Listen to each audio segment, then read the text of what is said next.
آقا قسم اللہ کی، سر سے پاؤں آسمان سے زمین تک، پھر جس کی کون کون سی نعمت کو ہم جھٹلا سکتے ہیں، مگر جس کی سب سے بڑی نعمت ہمارے واسطے تو بے شک آپ آقا،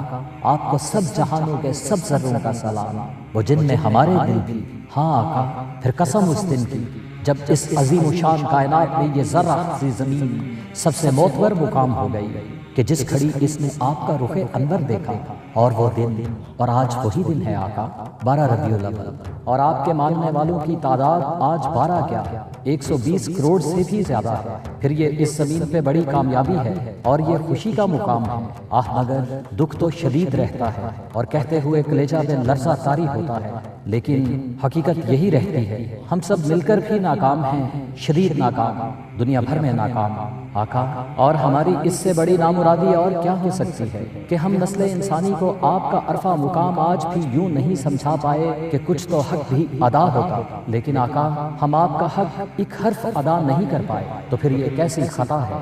مگر آپ کی جانب سے سزا تو ایک ذرا بھی ہم برداشت نہ ہی کر پائیں، مر ہی جائیں کہ آپ کا زور بھی تو سب سے برتر، بعد از خدائے برتر، تو پھر یہی کہ رحم اور شفقت ہی کے طلبگار ہم پھرتے ہیں، لیکن ستارے سب گواہ رہتے ہیں آقا، ایسا بھی ہرگز نہیں کہ ہم کوشش ہی نہیں کرتے۔ آپ کے درجات کو اور سر بلند رکھنے کی آرزو تو ہر مسلمان بچہ رکھتا ہے، صرف یہ کہ ہماری جہد میں جذباتیت زیادہ اور علم کم رہتا ہے، ہم سدا بچے ہی رہتے ہیں، اور دنیا بڑی اور بڑی دنیا فقط علم کی، تو پھر آپ کا اٹل اصرار بھی حصول علم پہ کہ ابدی ہو یا عارضی، مگر دنیا اور اس کی ضروریات کو آپ سے بڑھ کے کون سمجھ سکتا ہے آقا؟ لیکن آپ کی الوہی علمیت اور بے مثل فضیلت کو کل نسل انسانی تک پہنچانے میں ہم فوراً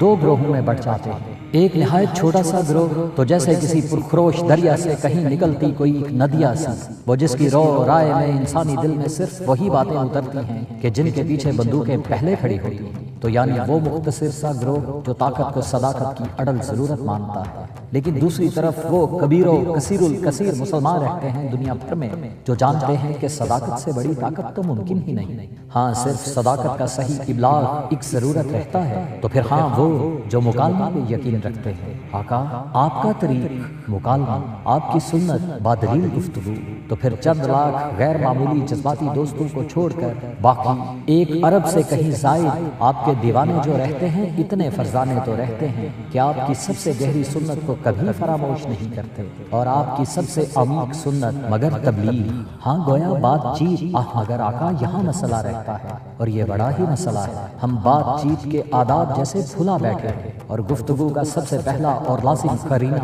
برداشت، اور آقا ہم برداشت سے تو یوں دور پھرتے ہیں کہ جیسے تیل کا چشمہ کسی آتش فشاں کے پاس پھرتا ہو تو موقع پاتے ہی آگ پکڑتا ہو، آقا ہم ایک دوسرے سے لڑ پڑتے ہیں، لڑتے رہتے ہیں، یہ کمزوری ہے، تو پھر یہ بڑی ہی کمزوری ہے، اور اس کا علاج وہی جو آپ نے سدا سکھایا اور سدا کو سکھایا، مکالمہ، تو آقا قسم العلیم کی جو آپ کی زبان اقدس پہ اپنے اعلیٰ الفاظ رکھتا ہے، ہمارے ادنا جھگڑوں پہ فنا کا لفظ پھونک دیجئے، ہمارے باہمی مناقشے سب مٹا دیجئے کہ ہم صرف اور صرف اور صرف آپ کو ہی سنتے ہیں، آپ ہی کو سن سکتے ہیں دل سے، تو ہمیں پھر سے سنا دیجئے اپنے زندہ عشاق کی زبانی ہی سے، وہی آپ کا پیغام، باہمی صرف اور آقا کیسے نہ کہوں کہ آج کا دن دنیا کی تاریخ میں سب سے کا دن، تو حضور 12 ربیع الاول کو 12 مہینوں کا سلام، اور آپ صلی اللہ علیہ وآلہ وسلم پہ انگنت درود۔ صلو